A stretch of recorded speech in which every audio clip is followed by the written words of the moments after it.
bab mengenali apa yang menjadi pembawaan alami kita dalam buku The Danish Way of Parenting karya Jessica Joel Alexander dan Iben Dissing Sandahal menekankan pentingnya memahami default setting atau pembawaan alami kita sebagai orang tua dalam merespons situasi tertentu. Pembawaan alami ini seringkali merupakan reaksi spontan yang muncul tanpa pertimbangan, terutama saat kita merasa lelah atau tertekan. Reaksi ini bisa jadi merupakan pola yang diturunkan dari orang tua kita atau hasil dari pengalaman hidup sebelumnya. Misalnya, ketika seorang anak menumpahkan air secara tidak sengaja, reaksi spontan kita mungkin adalah marah atau memarahi anak tersebut. Meskipun kita menyadari bahwa anak kita tidak sengaja melakukannya, pembawaan alami kita mendorong kita untuk bereaksi negatif. Reaksi seperti ini dapat menciptakan situasi yang tidak menyenangkan bagi kedua belah pihak dan berpotensi merusak hubungan antara kita dan anak. Untuk mengatasi hal ini, penting bagi kita untuk mengenali dan memahami pembawaan alami kita. Dengan kesadaran ini, kita akan dapat mulai mengubah pola reaksi negatif menjadi respons yang lebih positif dan konstruktif. Proses ini memerlukan latihan, kesabaran, dan kesadaran diri yang tinggi. Dari waktu ke waktu, kita semua pernah memikirkan apa artinya menjadi orang tua. Entah hal itu muncul sebelum kelahiran anak pertama kita, selama mengasuh balita, atau ketika ada pertengkaran di meja makan anak kita tidak mau makan sayuran. Kita semua pernah sesekali berpikir, apakah saya telah melakukannya dengan benar? Jika kita pergi ke Italia, kita akan melihat anak-anak makan malam pukul 9 malam dan berlarian di restoran hingga menjelang tengah malam. Bayi-bayi Norwegia biasanya diletakkan di luar rumah pada suhu minus 20 derajat Celcius untuk tidur. Dan di Belgia, anak-anak diperbolehkan minum bir. Untuk kita, beberapa tingkah laku ini mengerikan, tetapi untuk orang-orang tua tersebut, itu adalah cara yang benar. Ide tersirat ini yang telah kita terima begitu saja tentang bagaimana membesarkan anak-anak adalah apa yang Sarah Harkness, Profesor Perkembangan Manusia di Universitas Connecticut, katakan sebagai parental ethnotheories, yaitu teori khas tiap kelompok budaya tentang pengasuhan anak. Dia menemukan bahwa kepercayaan dasar tentang cara yang benar untuk mengasuh sangat mendarah daging dalam masyarakat kita, sehingga hampir mustahil melihatnya secara objektif. Bagi kita, cara ini kelihatan sebagai cara biasa saja. Kita merasa tertekan untuk berprestasi, agar anak-anak kita berprestasi, melakukan yang terbaik di sekolah, dan mewujudkan ide bagaimana seharusnya anak yang sukses, bagaimana seharusnya orang tua yang sukses.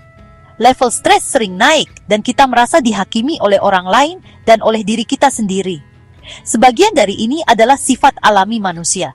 Apa yang mendorong kita sebagai masyarakat untuk berprestasi dan menjadi sukses sesuai dengan standar yang sebenarnya tidak menjadikan kita orang-orang dewasa yang bahagia. Bagaimana jika beberapa dari jawaban yang kita miliki untuk membesarkan anak-anak, norma pengasuhan kita sebenarnya tidak sempurna?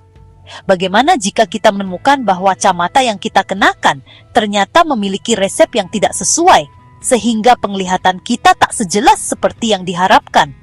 Kita akan mengganti lensanya untuk memperbaiki penglihatan kita, dan akhirnya bisa melihat dunia dengan jelas. Di sini kita akan menemukan bahwa sesuatu hal ternyata terlihat berbeda.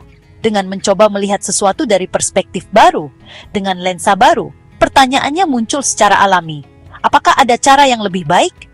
Kebanyakan pembawaan alami kita diturunkan dari orang tua, setelan itu sudah mendarah daging dan terprogram ke dalam diri kita, seperti motherboard pada komputer.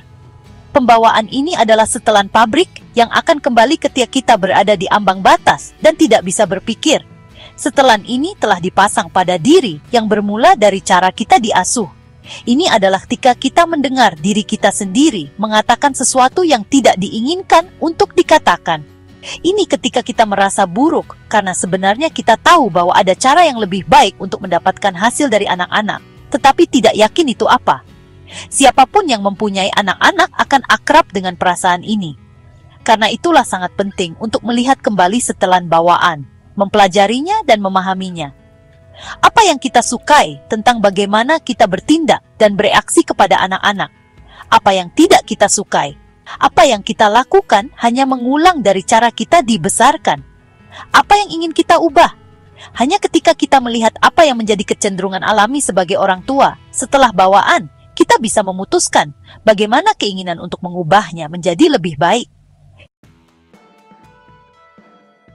Setelah memahami pembawaan alami, buku ini memperkenalkan metode pengasuhan yang digunakan oleh orang Denmark yang dirangkum dalam akronim PARENT. Play, bermain. E, authenticity, reframing, memaknai ulang. Empati. N, no ultimatums, tanpa caman. E, kebersamaan dan hainan. Metode ini bertujuan untuk membantu kita mengasuh anak-anak yang bahagia, tangguh, dan empatik. Dengan memahami dan menerapkan metode ini, diharapkan kita dapat menciptakan lingkungan yang mendukung perkembangan optimal anak-anak kita, sekaligus membangun hubungan yang harmonis dan penuh kasih sayang dalam keluarga. Untuk mendapatkan buku The Danish Way of Parenting, karya Jessica Joel Alexander dan Iben Dissing, klik tautan pada deskripsi video ini untuk melakukan pembelian secara online di bellbook.com. Bellbook.com adalah toko buku online yang sudah berdiri sejak tahun 2009 dan melayani pengiriman ke seluruh wilayah di Indonesia.